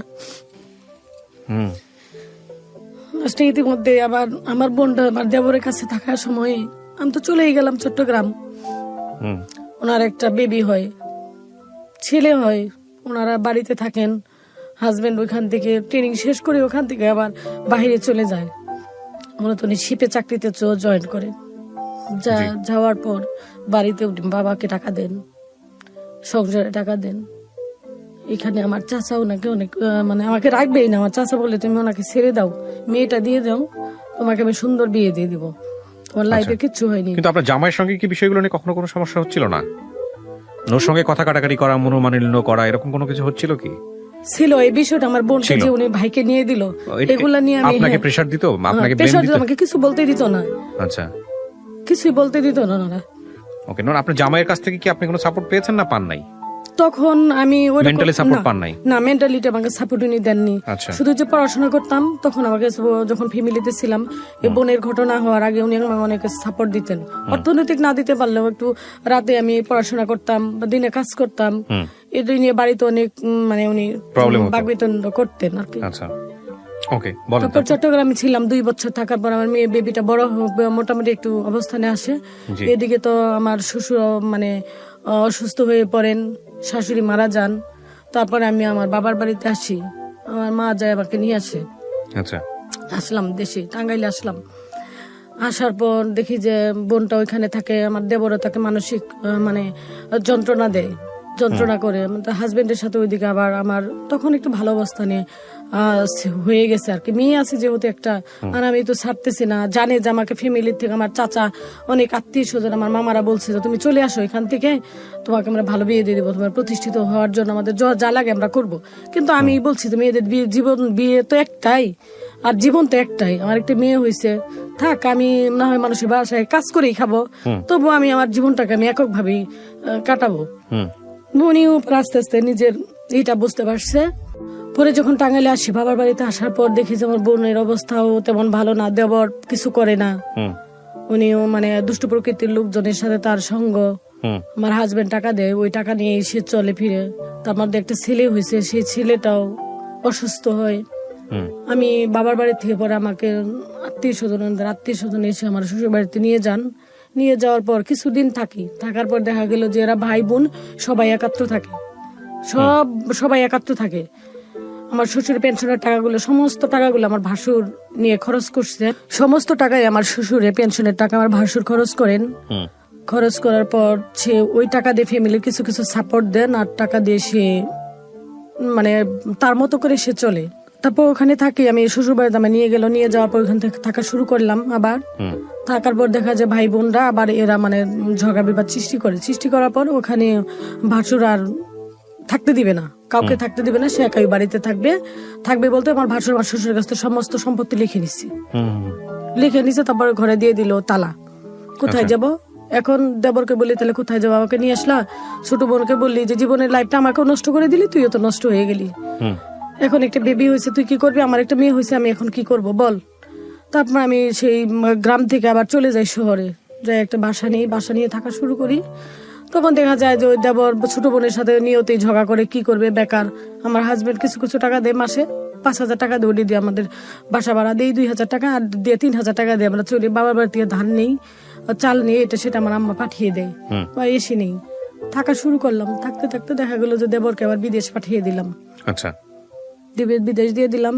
তখন আমি 1.5 লক্ষ টাকা দিয়ে বিদেশ দিলাম। আমার 9 ভরি স্বর্ণ ছিল, আমার হাজবেন্ড দিয়েছিল সিঙ্গাপুর থেকে এনে, সেই স্বর্ণগুলো বিক্রি করে দিলাম। সে দেবর আর আমাকে সে টাকাগুলি দেয়নি। আমি তো সংসার এভাবে ওই চট্টগ্রাম যে গেলাম, ওই চট্টগ্রাম থেকে আবার আসলাম, এসে সংসার শুরু করলাম। সংসার থেকে আবার শুরু হয়ে এই সন্তান ছেলে আবার আমার উনি আসলে আবার সংসার শুরু হয়। আমার আবার সংসার শুরু করি। ছেলেটা হওয়ার পর থেকে নিয়ে দেখা যায় যে সামাজিক ভাবে ওনারা মানে সংসার থেকে আবার আত্মীয় স্বজন এসে বারবার ওনারা বিশৃঙ্খলা সৃষ্টি করে। যে আমাকে মানে ওনার অর্থের দিকে একদিকে লোভ করে, আরেকদিকে আমার সন্তান নিয়ে আমি প্রতিষ্ঠিত হচ্ছি, এগুলা নিয়ে ওনারা মানে বারবার আমাকে মানে মানসিক যন্ত্রণা যেটুকু দেওয়ার দরকার, মান সম্মান থেকে নিয়ে সবকিছুতেই আমাকে হেয় করার অনেক চেষ্টা করছে ওনারা। চেষ্টা করার পর আমার মানে ইচ্ছে ছিল যে মানুষ যদি সততা ন্যায় নিষ্ঠার মাঝে যদি মানুষ তার চেষ্টা চালিয়ে যায়, লক্ষ্যকে সামনে রেখে তার উদ্দেশ্য যদি ঠিক থাকে, সে অবশ্যই তার কোনোদিন আল্লাহ কোনো না কোনো সময় আল্লাহ পাক তাকে সফলতা আনবেই। রাইট। তো আপনি শেষ পর্যন্ত কি করলেন? আমি এসেছি পাস তো করেই তো এই মানে সংসার জীবন শুরু করার পর তো 2004 থেকে নিয়ে 2004 সালে আমার এর মধ্যে তো অনেক কষ্টগুলাই গেছে, এগুলো আবার এত নাই বলবো না। 2004 সালে আমার আবার হাজবেন্ডকে বললাম যে দেখো এইভাবে জীবন চলে না, তুমি যে টাকা পয়সা দাও এগুলো তো আমার হচ্ছে না। আমি এখন দেবরকে টাকা দিলাম, সে টাকাগুলো মেরে দিচ্ছে না। ছোট বোনটাও আমার সংসারে থাকতে পারবে কিনা আমি জানি না, কি করব। ছেলেটার পিছনে মানে আমাদের 7-8 লক্ষ টাকা খরচ হয়েছে, সেও দিচ্ছে না। আমার ছেলে বোনটাকে তখন ও আমার মামার সাথে যোগাযোগ করে আমার আম্মার কাছে ছেলেটা আমার কাছে রেখে ও সৌদি আরব চলে যায়। অনেক টাকা ঋণ হয়, কি করবে, এই ঋণের দায় কে নিবে? পরে ও রাগ করে চলে গেল যে হাজবেন্ড টাকা পয়সা দিচ্ছে না, আমি বাইরে চলে যাবো। পরে ও চলে গেল। আমি পরে কি করব, যে এই যে একটা সংসারে মানে একটা অশান্তি, বোনের অশান্তি, আমার নিজের অশান্তি। পরে নিজে চিন্তা করলাম যে না, এইভাবে তো জীবন চলবে না। ইন্টারমিডিয়েটে ভর্তি করাই দিল, আব্বা পড়তে দিবে না, পড়াশোনা দরকার নেই, সংসার করতে হবে। আমি 2004 সালে আমার চিন্তা হলো যে না, একটা কিছু করি। হাজবেন্ডে 5-7 হাজার টাকা দেয়, এই টাকা দিয়ে তো আমার জীবন চলবে না। 2টা বেবি, ছেলে হয়, তারপর আমার বাবার বাড়ি থাকা, আবারও বাবার বাড়িতে থাকা শুরুই করছি। চলে আসছি আবার ওই শহর থেকে। ছেলেটা নিয়ে কি করব, মেয়েটা নিয়ে কি করব, তো আবার চেষ্টা করি পড়াশোনা। পরে আবার কলেজে ভর্তি হলাম। ভর্তি হয়ে আবার প্রাইমারিতে সার্কুলার হয়ে পরীক্ষা দিলাম। তো রাত দিন সংসার করি, কাজ তো করতেই হয়, ওরকম রেগুলারই কাজ করতে হয়, বাবার বাড়িতেও কাজ করি। পরীক্ষা দিলাম, তারপর প্রাইমারিতে পরীক্ষা দিয়ে এসএসসি পাশের পরে পরীক্ষা দেন নাকি এসএসসি পাশের পরে? হ্যাঁ, পরে তখন তো 2005 এসএসসি পরীক্ষাতেই ওই প্রাইমারি স্কুল টিচার হ্যাঁ করা যেত আর কি। পরীক্ষা দিয়ে আমি 2004 টিকি। টেকার পর মানে আমার কোনো লবিং ছিল না, কার সাথে কি বলবো বলতে পারি না। পরীক্ষা দিলাম, ভাইবাতে আমাকে করে দিল, ক্যান্সেল করে দিল। আবার 2005 আমার আবার পরীক্ষা আবার সুযোগ পেলাম, তখন আমি পরীক্ষা দিলাম। পরীক্ষা দিয়ে তারপর আমি টিকি আসছে, আমার রেজাল্ট হয়েছে যে আমি আবারও টিকেছি। আচ্ছা, টিকার পর তখন আমার চিন্তা হলো যে আমি এই বছর আমি থেমে থাকবো না। কারণ হচ্ছে যে আমি যদি থেমে থাকি তাহলে আমার চাকরিটা এই বছর হবে না। আমি আবার যখন এই পরীক্ষাটা দিব তখন আমার হাজবেন্ড দিতে দিবে না। আমি এই অ্যাপ্লিকেশনটা রেখে দিছিলাম এখানে, আবার এই অ্যাপ্লিকেশনটা রেখে দিছি দিয়ে আমি আবার চট্টগ্রামে গেছি আমার চাচার বাসায়। হাজবেন্ড কি করলেন, উনি বললেন যে তোমাকে পরীক্ষা দিতে হবে না, চাকরি করতে হবে না, তোমাকে 5,000 টাকা প্রতি মাসে দিব, তোমার আবার চাকরি করতে হবে কেন? আমি বলছি এগুলি কোনো কিছু বলার দরকার নাই, তোমার অনেক হয়েছে, আমার নিজের মতো আমাকে দাঁড়াইতে হবে। এটা যদি আমি না করি তাহলে আমার জীবন কখনোই আমি টিকে থাকতে পারবো না, আমার জীবন ছন্ন বিচ্ছিন্ন হয়ে যাবে। আগে তো বুঝি নাই, এখন একটু হলেও বুঝি। তো আমি অ্যাপ্লিকেশনটা রেখে চলে গেছি ওয়ার্ডরোবের উপর। আমার মামাকে বলছি যে মামা তুমি করো তো, অ্যাপ্লিকেশনটা রেখে আসছি, তুমি নিয়ে যায় জমা দিয়ে দিও পোস্ট অফিসে। তখন আমার হাজবেন্ড তখন 7 টাকা মিনিট কথা হইতো, বুঝছেন। মামাকে ঋণ দিছে, ওনার মোবাইলে 7 টাকা ছিল, আমি আমি 1.5 টাকা খরচ করছি। 1.5 টাকা খরচ করার পরে উনি আমার বাসায়, আমার চাচার বাসায় উনি আমাকে রাগ করলো। রাগ করার পরে উনি আমাকে একটা থাপ্পড়ি দিলেন। আমার হাজবেন্ড আমাকে থাপ্পড়ি দিলেন। আমার মোবাইল কেন ধরছো তুমি, তোমাকে কে ঋণ দিতে বলছে, তুমি কেন ঋণ দিলা, তোমাকে কে চাকরি দিবে, চাকরি কি এটা হাতের মোয়া, এরকম কথা শুরু করলো। পরে কিছু গ্লাস ছিল কাচের, সেই গ্লাস গুলা ভেঙে ফেললো। পরে আমার চাচি তো অবাক হয়ে গেল। চাচিকে আমি আম্মা বলে ডাকি। পরে আম্মা আসলো, আসার পরে বললো যে এটা কাজটা তো ভালো হয়নি, জামাই মানুষ কি বলবো। পরে জমা দিয়েছে মামা। দেওয়ার পর তো পরীক্ষা দিলাম, পাশ করলাম। উনি তখন চাকরিতে ছিলেন। আমার অ্যাপয়েন্টমেন্ট লেটার আসলো, ওই যে পরীক্ষা দিলাম ভাইবাতে। তারপর তখন তো ভাইবাতে যখন আমি যাই, আমি তো রেগুলার আসলে এসেছি পাস, আমাকে কি প্রশ্ন করবো, ভাইবা বোর্ডে কে আছে কে থাকবে, এই নিয়ে আমার মাথায় টেনশন জন্মগ্রহণ করলো। তো আমার আব্বা ছিলেন প্রাইমারি প্রধান শিক্ষক, বললেন যে তাহলে এক কাজ করো মা, তুমি তো তোমাকে আমার ইচ্ছে ছিল অনেক কিছু করা, তোমাকে ডাক্তার বানানোর, কিন্তু আমার ভাগ্যে তো হবে না, আমি সেটা নিজের পায়ে নিজেই কোরাল দিয়েছি। তাহলে এক কাজ করো আম্মু, তোমাকে তো তুমি রেজাল্ট ভালোই হয়েছে, তো ডিপি অফিসে যাই স্যারকে বলি।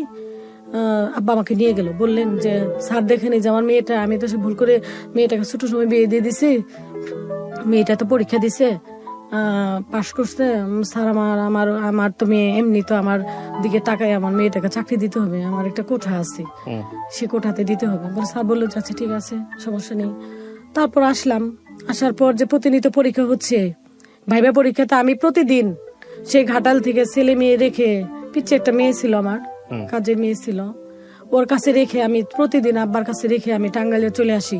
ভাইবা বোর্ডে কাকে কি প্রশ্ন করে আমি দরজায় দাঁড়াই থাকি, বলি একজন লোক বের হলে বলি জাপা এরকম খাতা রেখে বলি জাপা কি প্রশ্ন করলো, কি বললো, কি প্রশ্ন করলো, 2-1টা বলেন। এইভাবে আমি 15 দিন আসছি। এসে ওইগুলো নিয়ে যায়, রাতে আমি যাই ওইগুলো আমি স্টাডি করতাম। করার পর আমার ভাইবা যেদিন পরীক্ষা হলো, সে পরীক্ষা দিলাম, ইনশাল্লাহ আমি ভালো, আমার যে কয়েকটা প্রশ্ন করেছেন আমি সবটি প্রশ্নের উত্তর দিলাম। দেওয়ার পর রেজাল্ট হলো, আমি পাশ করলাম। তবে এলাকাতে মানুষ অনেকেই অনেক ধরনের কথা বলতো যে আমি কেন টাঙ্গাইলে যাই, কি ব্যাপার, আমাকে নিয়ে একটা মানুষের যে একটা মন্তব্য সৃষ্টি হলো। তো সবাই জানতো না যে আমি আসলে কি কাজে যাচ্ছি। আমার চাচারাও একটা আলোচনা করতো, কেন যায়, স্বামী থাকে না কাছে, কি ব্যাপার, কি ঘটনা। পরে যখন শুনলো যে ঘাটাইলে যখন রেজাল্ট হলো, হওয়ার পর সবাই অবাক, আমার নাম আসছে, অনেকের নাম আসবো, অনেকেই এমপি, মন্ত্রী, সচিব, এদের চাকরি হবে, অমুকের চাকরি হবে, তমুকের চাকরি হবে। একটা মেয়ের চাকরি হবে ঘাটাইল থানার, সে মেয়েটার নাম নিয়ে অনেক কিছু আলোচনা আগে হয়েছে, কিন্তু আমার নাম কেউ জানতো না। হওয়ার পর দেখি যে সকালবেলা রেজাল্ট হয়েছে, দেখি যে লোকজন আমার বাসায় এসে মানে হাজির। আমি যে কি ব্যাপার, বলতেছে যে আপনার তো প্রাইমারিতে চাকরি হয়েছে। আমি যে তাই নাকি? আমি তো আশ্চর্য হয়ে গেছি, কয়ে আপনি জানেন না? আমি বলছি না, আমি জানি না। তো এটা মানে সরকারি স্কুলে, হ্যাঁ, সরকারি প্রাথমিক বিদ্যালয়ে চাকরি হয়। তারপর কত সালে আপনার চাকরিটা হয়? 2006 হয়। 2006, হ্যাঁ। তারপর এভাবে চাকরি হয়, চাকরিতে শুরু করার পর এই সংসার জীবন এভাবে চলে আসছি। তারপর মেয়েটা আস্তে আস্তে ওর আব্বু তো কাছেই থাকে না। আপনার জামাই এটা নিয়ে কোনো সমস্যা করলো না চাকরি হওয়ার পরে, যেন চাকরি করতে পারবা না এরকম কোনো কিছু? না, তখন তো শুনে অনেক খুশি। প্রাথমিক বিদ্যালয়ে, হ্যাঁ, তখন সে সাপোর্ট করলো। আপনি কি পরে পড়াশোনা করেছেন এসএসসির পরে? জি, এসএসসির পর আমি ইন্টারমিডিয়েট পাস করি ঘাটাল জিপিজি বিশ্ববিদ্যালয় থেকে, উন্মুক্ত বিশ্ববিদ্যালয় থেকে বিএসএস কমপ্লিট করেছি। আচ্ছা, মানে এরপর আপনি এখনো শিক্ষক আছেন? জি, এখনো শিক্ষক আছি। কোথায় শিক্ষকতা করছেন? আমি গারট্ট সরকারি প্রাথমিক বিদ্যালয়ের সহকারী শিক্ষক। তো আপনি গল্পটা কেন বললেন রেডিওতে? থাকে না যে কারণে বলতে এসেছি বা এরকম কোনো কিছু? গল্পটা বলতে আসছি যে আমি যে এত কষ্টের মাঝে যে আমি এই পর্যন্ত আসছি, আমি এই যে শিক্ষকতা করতেছি, তার মাঝে আমি এই সংসার জীবনে ছেলে মেয়ে কে নিয়ে আমি এককভাবে সংসার চালিয়ে আসছি। মেয়ে আমার বিবিএ পড়তেছে বগুড়া একটা কলেজে, আর আমার ছেলে এখন বর্তমানে তেজগাঁ কলেজ ইন্টারমিডিয়েট ফার্স্ট ইয়ারে। না, সেটা ঠিক আছে, আপনার ছেলের মেয়ের সাকসেস আছে, কিন্তু আপনি আপনার গল্পটা কেন বললেন? আমার গল্প বললাম এজন্য যে আমি তো আমার বিয়ের জীবন থেকে নিয়ে মানে বাল্য বিবাহ, যেটা বলে বাল্য বিবাহ হয়, সেখানে আমি সংসার জীবনে যে অনেক ঘাত প্রতিঘাত আমি ওভারকাম করে আবার মাঝে এসে আমি পড়াশোনা চালিয়ে এই একটা গভর্নমেন্ট সার্ভিস নেওয়া। বিষয়টা হচ্ছে এরকম যে আপনি যদি পারেন তাহলে আরো সব মেয়েদেরকেও পারা উচিত, বিষয়টা আসলে তাই। এবং সেখানে আমিও একটু যোগ করি প্রিয় দর্শক এবং শ্রোতা, সেটা হলো যে যেই বেদানার গল্প আমরা আজকে এখানে তুলে ধরলাম খুব স্বল্প সময়ের মধ্যে, স্টোরিটা খুব ছোট, হয়তো ইলাবোরেটলি আরো বড় করা যেতে পারতো। যে মানুষগুলোকে নিয়ে উনি বলেছেন সেগুলোর পরিচয়, আইডেন্টিটি আমরা এখানে তুলে ধরিনি, সেগুলো কম বেশি আমাদের প্রত্যেকের জীবনেই আছে। আমাদের সেটা বড় কথা নয়, বড় কথাটা হচ্ছে যে এই ধরনের অবস্টাকল, এই ধরনের বাধা কিন্তু আমরা প্রত্যেকেই আমাদের জীবনে ফেস করি, প্রত্যেকেই করি কম বেশি। কিন্তু বাধা নিয়ে বিশেষ করে আমাদের নারীদের সামাজিকতার জায়গাটাতে একটা মেয়ের বিয়ে হয়ে যাওয়ার পরে আমরা যেটা দেখি যে অনেকে বিশ্ববিদ্যালয় থেকে পড়াশোনা করার পরে বিয়ে করার পরে আর কিছুই করে না, যে ঠিক আছে পড়ছো ভালো কথা, ওই বিয়েটাই এখন জীবন, বিয়েটার পরে সংসার করে যাও। কিন্তু স্বকীয়তার জায়গাটাতে তো একটা মানুষকে বিলং করতে হবে। আপনি ধর্মীয়ভাবে যদি চিন্তা করেন বা বৈজ্ঞানিক মানবিক বা যে অঙ্গনেই আপনি চিন্তা করেন না কেন, যে একটা মানুষের সারা জীবন ধরেই শুধুমাত্র দেবার না, নিজেরও কিছু পাওয়ার থাকে, এবং সেই জায়গাটি থেকে স্বাধীনভাবে ডিসিশন নেয়ার যে ক্ষমতাটা, সেটা একটা মানুষ তখনই অর্জন করতে পারে যখন তার স্বাধীন ইনকামের ব্যবস্থাটা হবে। আজকে আমি যে উদাহরণটা আপনাদের সামনে এখানে এনেছি, উনি একেবারেই প্রত্যন্ত অঞ্চলের একজন মানুষ। ক্লাস 9-এ পড়ার সময় ওনার বাল্যবিবাহ হয়ে গেল, তারপরে উনি প্রাইমারি স্কুলের টিচার হলেন, আজকে উনি অনার্স পাশ করলেন, তারপরে উনি এখন একটা সমহিমায় প্রতিষ্ঠিত। তো আমি এই কথাটা এই কারণেই বলেছি যে গ্রামের অনেক মেয়েরাই আছেন যারা এইভাবে অনেক সময় বাধ্য হয়ে এরকম একটা সংসারে এরকম বিরূপ পরিস্থিতির মুখে পড়েন, তারপরেও জীবনে সফলতা আনা সম্ভব, তারপরেও ঘুরে দাঁড়ানো সম্ভব, শুধুমাত্র মনোবলটা যেন অটুট থাকে, শুধুমাত্র নিজেকে গিভ আপ যেন আপনি না করেন, যে না আমাকে জীবনে একটাই পৌঁছাতে হলে আমাকে পরিশ্রম করতে হবে, ধৈর্য ধরে এগিয়ে যেতে হবে। So that is the thing. আমরা এই অনুষ্ঠানের মাধ্যমে বেদানা আপনাকে ধন্যবাদ জানাই যে আপনি টাঙ্গাইল থেকে এসছেন। টাঙ্গাইল থেকে এসে আপনি এই গল্পগুলো আজকে কষ্ট করে হলেও লাখ লাখ মানুষকে শোনার ব্যবস্থা করলেন। আমরা অনেকদিন পরে আমরা আবারও নতুন করে প্রোগ্রাম করছি জীবন গল্পে। আজকে হয়তো খুব ছোট করে স্টার্ট করা হলো, বাট আমরা চাই আরো কিছু চমৎকার গল্প নিয়ে আপনাদের সামনে আসতে। সবাই অনেক অনেক ভালো থাকুন প্রিয় দর্শক এবং শ্রোতা। আজকের মতো এখানেই শেষ করছি। শুভরাত্রি।